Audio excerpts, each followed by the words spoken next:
আমি পারবো না, শুনো, আমার হচ্ছে না। তুমি আমাকে অনর্থক ডাকো, তুমি আমি তোমাকে বারে বারে বলেছি, দেখো সবসময় পারি না আমি। আর এমনিতে একটু বয়স হয়েছে, কমজোরি হয়েছি।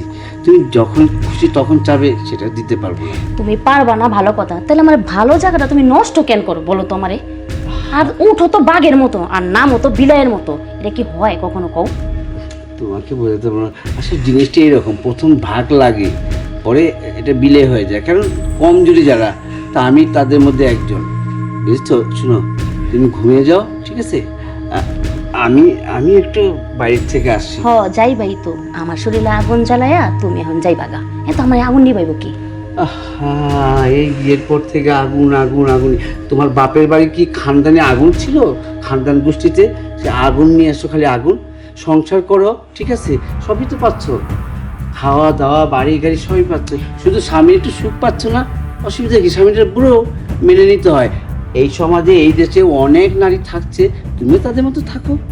যাই তোমার সাথে কথা বলতে, আমার প্যাকেট গেল কোথায়? এই বুইরা বাপ মা কি যে দেখে বিয়ে দিল, খালি টাকা পয়সা সম্পত্তি দেখে বিয়ে দিল। আমার যে একটা মনে যে চাহিদা, যে জ্বালা, ওইটা তো পারে না বুইরাই। এই করিম, এই করিম। জি ম্যাডাম। এই এখানে আয় তো।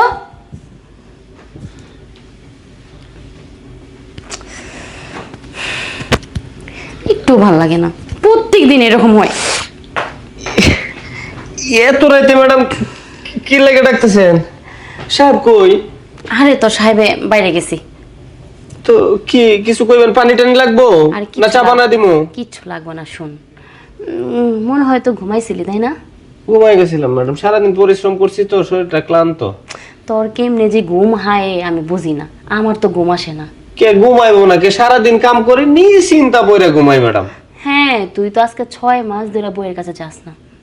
বইয়ের কাছে না যায় কেমনে থাকস ক? আর আমি এক বুইরা নিয়ে আসি, বুইরা কিচ্ছু পারে না। আসলে ম্যাডাম আমরা গরিব মানুষ, আর গরিব মানুষদের অনেক কিছুই ধৈর্য সহ্য ধরে থাকতে হয়। আর কামলা মজুর মানুষ প্রতিদিন যদি প্রতি মাসে যদি বাড়িতে যায়, আচ্ছা কোন দিন ম্যাডাম, তাইলে গাড়ি ভাড়ায় কি দিমু, বউ বাচ্চা খাবো কি? তাই তো বাড়িতে 6 মাস 7 মাস পরে পরে যাই। শোন না করিম, এখন থেকে না তোর বেতন 5,000 না, হ্যাঁ, তোরে আমি 10,000 টাকা দিব। কি কোন ম্যাডাম, এই রাত্রের বেলা এমন একটা সুখবর দিলেন।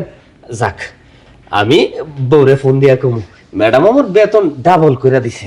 আচ্ছা কইস নি করিম। আচ্ছা তোর এত সুন্দর বডিটা কি খায় করছিস রে? আমার তো দেখে পুরা মনে কর ফিদা হয়ে যায়, আর লাল টাল পইরা পায়ে ফেলাই মনে কর তোর। ম্যাডাম একটা কথা কইলেন, আমরা গরিব মানুষ, কি আর কামো? তবে আপনাদের বাড়িতে অনেক বাজার সদাই করেন, ভালো ভালো খাবার খান, আপনারা খাওয়ার পরে আমি যা খাই আলহামদুলিল্লাহ অনেক ভালো লাগে। আর এর জন্যই তো আপনাদের বাড়িতে থাকি, যে পেটটা ভরে খাইতে পারি। করিম শোন না, তোর সাহেবে না আমার শরীরে পুরো আগুন ধরে দিয়ে গেছে, আমি তো আর থাকতে পারতাছি না। তুইও যাস না, অনেকদিন হয়েছে বাড়িতে। তোর সাহেবের কাজটা আমার একটু করে দে না, তোর বইয়ের কাজটা হইলো, আমারও মনের কাজটা মিটলো। হ্যাঁ ম্যাডাম, এই কি কথা কইলেন? আমার পক্ষে সম্ভব না ম্যাডাম। সাহেব যদি জানতে পারে, আমার একদম মায়েরা ভত্তা বানাবো, আমার চাকরিটাও চলে যাবে। করিম শোন না, তোর সাহেবে জানবো না, আমি তো মনে কর তোর সাথে গোপনে এটা করবো। আর শোন, তুই কি চাস তোর ম্যাডামে বাইরে কারোর কাছে যাও? এত সুন্দর ছেলে থাকতে তুই না করতেছস কেন কোন তো? না ম্যাডাম, যেহেতু আপনাদের বাড়িতে তাহি, আপনাদের বাড়িতে কাম করি, আপনাদের নুন খাই, নিমহার আমি তো করতে পারবো না। আর আপনি যদি এই বাড়িতে অন্য জায়গায় যান, তাহলে আপনাকে মান সম্মান যাইবো। আপনাদের বাড়িতে তাহি আমি কি চামো আপনাদের মান সম্মান যাক? এই তো তোর অনেক বুদ্ধি, তাহলে তুই এক কাজ কর, আমার এই যে আগুনটা একটু নিভাইয়া দে, আমি আর পারতাছি না, বুঝছস? ম্যাডাম, কাজটা কি ঠিক হইব? আরে চুপ, একদম চুপ। আমি তোর 10,000 টাকা করে দিতে চাইছি, তো ভাল লাগে নাই? তুই টাকাও পাবি, আর মনে কর মাঝে মাঝে যে বইয়ের সুখটা, এই সুখটাও আমি দিব তোরে। তুই আর কোন চিন্তা করিস না, আয় তো আয়।